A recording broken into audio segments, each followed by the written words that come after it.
एक बार की बात है। शहर से दूर एक गांव में राजेश और रीमा सो रहे होते हैं। तभी उन्हें घर की छत पर किसी के चलने की आवाज आती है। उस आवाज से रीमा की नींद खुल जाती है। वो बहुत डर जाती है। इतनी रात गए, ये छत पर कौन है? कहीं कोई चोर तो नहीं आ गया? अजी उठिए, देखिए ना, छत पर कोई है। सुनिए, किसके चलने की आवाजें आ रही हैं। हाँ रीमा, तुम सही कहती हो, आवाज तो आ रही है। तुमने बाहर का दरवाजा बंद तो किया था ना? जी मुझे ध्यान नहीं है। हो सकता है मैं सोते वक्त दरवाजा बंद करना भूल गई हूँ। तुम डरो नहीं, मैं अभी देख कर आता हूँ। फिर राजेश दबे पांव बाहर मेन गेट को देखने के लिए जाता है। अरे मेन गेट तो बंद है, तो फिर छत पर कौन है? अरे अरे मर गए रे! फिर वो डर जाता है और डर के मारे वापस घर के अंदर घुस जाता है। अजी क्या हुआ? आप इतने घबराए हुए क्यों हो?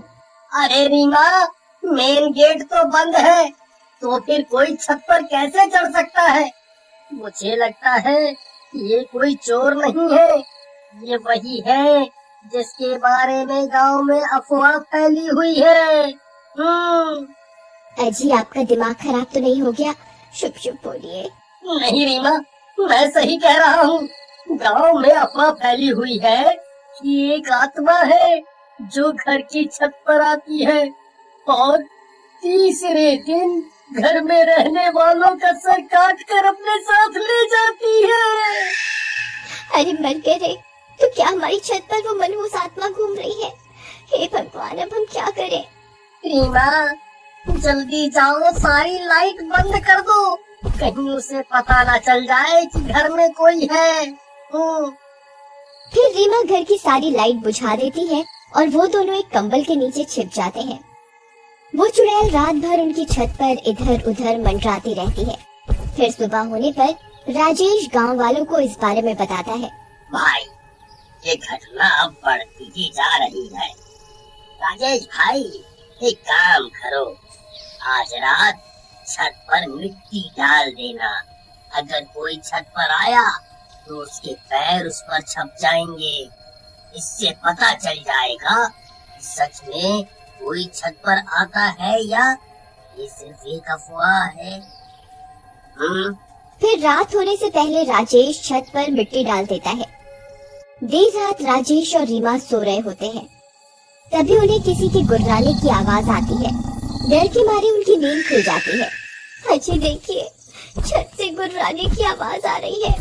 लगता है कोई बंदर है। अजी नहीं, ये किसी बंदर की आवाज नहीं हो सकती। ये बहुत डरावनी आवाज है। अजी आज दूसरा दिन हो गया और ये मनहूस आत्मा हमारे घर की छत पर मंडरा रही है। अजी गांव वालों का मानना है कि तीसरे दिन वो सर काट कर अपने साथ ले जाती है। जी अब क्या होगा? अरे तुम रोना बंद करो, पहले पता तो चल जाए कि छत पर सच में कोई चुड़ैल है या कोई जंगली जानवर। फिर रात भर उन्हें छत पर किसी के चलने और गुर्राने की आवाज आती है। सुबह होने पर राजेश और रीमा घर की छत पर जाते हैं तो उनकी आंखें फटी की फटी रह जाती हैं। वहाँ मिट्टी पर बड़े बड़े कदमों के निशान होते हैं और वो उल्टे होते हैं। अरे मर गए रे, ये तो उल्टे पैरों के निशान हैं। इसका मतलब चुड़ैल की अफवाह नहीं, सच है। मुझे अभी गाँव वालों को इसके बारे में बताना होगा। फिर राजेश भागता हुआ जाता है और कुछ गांव वालों को अपने साथ लेकर आता है। वे सब गांव वाले उन उल्टे पैरों के निशान देखकर डर जाते हैं। ए भगवान, ये तो उल्टे पैरों के निशान है भाई। गांव के ऊपर सच में चुड़ैल का साया पड़ गया है। अगर की अफवाह सच है तो इसका मतलब आज तीसरा दिन है और वो चुड़ैल तीसरे दिन उस घर में रह रहे लोगों के सिर काट कर अपने साथ ले जाती है। राजेश भाई, मेरी मानो तो तुम आज ही ये घर छोड़ दो, नहीं तो आज का दिन तुम दोनों की जिंदगी का आखिरी दिन साबित होगा। नहीं, मेरे हिसाब से ये जरूर किसी की शरारत है। मुझे लगता है कोई हमसे हमारा घर खाली करवाना चाहता है ताकि हम डर के मारे इस घर को औने पौने दामों में बेचकर चले जाएं। अजी आपका दिमाग खराब हो गया है। अगर सच में चुड़ैल हुई तो आज वो हमारे सर काट कर अपने साथ ले जाएगी। तुम घबराओ नहीं, मेरे पास एक तरकीब है। गांव वालों, आज रात को तुम मेरे घर के आसपास ही रहना। फिर रात होने पर वे दोनों सो रहे होते हैं।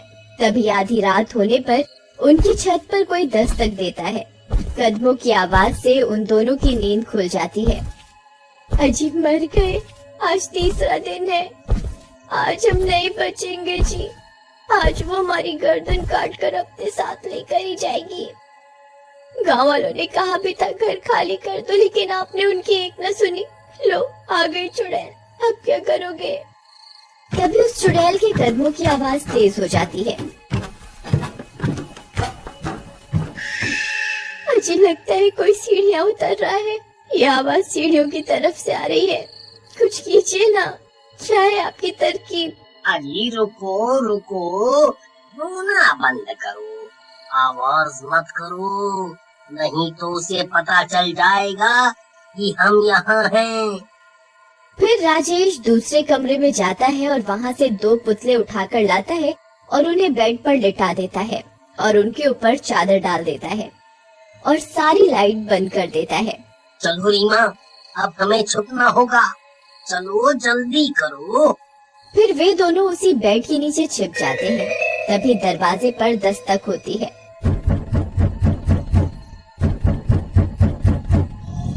अरे मर गए रे, ये वही चुड़ैल है जी। चुप रहो, आवाज मत करो, हो सकता है वो दरवाजा ना खुलने पर चली जाए। फिर कुछ देर दरवाजा खटकता रहता है और जोर की आवाज आती है और दरवाजा टूट जाता है।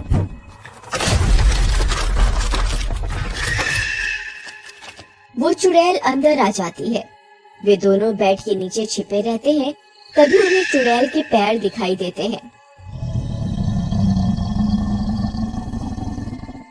वो उल्टे होते हैं। ये देखकर उन दोनों की सांस अटक जाती है। हे भगवान, अब हमारा क्या होगा? अरे मर गए रे।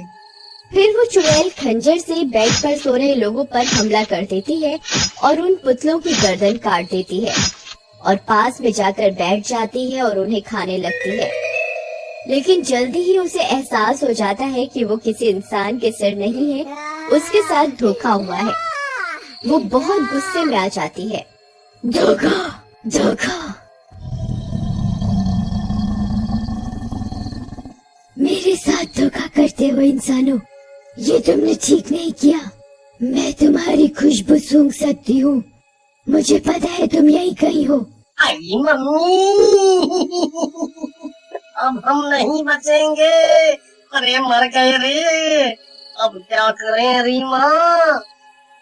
अच्छा, ये आपकी तरकीब थी, अब आप ही बताओ क्या करना है। अब तो एक ही तरकीब है। जल्दी बताइए क्या। भागो, जितनी जोर से भाग सकते हो भागो। इतना बोलकर राजेश वहाँ से भाग जाता है। तभी उस चुड़ैल की नजर उन पर पड़ती है। अरे नास मिटे, रुक जा, मुझे यहाँ अकेला छोड़कर कहाँ भाग रहा है। फिर रीमा भी उसके पीछे पीछे घर से निकलकर भाग जाती है और वो लोग घर का मेन दरवाजा बाहर से बंद कर देते हैं। अरे गांव वालों, जल्दी आओ, हमें तुम्हारी जरूरत है। तभी सब गांव वाले भी हाथों में मशाल लेकर वहां पहुंच जाते हैं। चुड़ैल खिड़की से सब कुछ देख रही होती है। भाई, चुड़ैल घर के अंदर ही है, हमें कुछ करना होगा। अगर वो बाहर आ गई तो अनर्थ हो जाएगा। खिड़की पर चुड़ैल को देखकर सबकी आंखें फटी की फटी रह जाती हैं।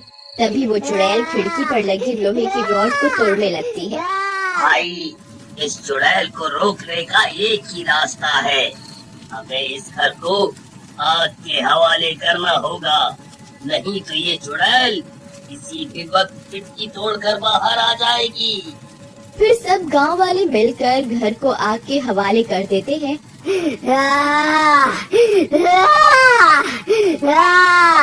और वो चुड़ैल भी घर के साथ साथ जलकर राख हो जाती है। हम तो बेघर हो गए। तुम घबराओ नहीं, हम सब गांव वाले मिलकर तुम्हारा घर फिर से बनाएंगे। फिर सब गांव वाले मिलकर उनका घर फिर से बना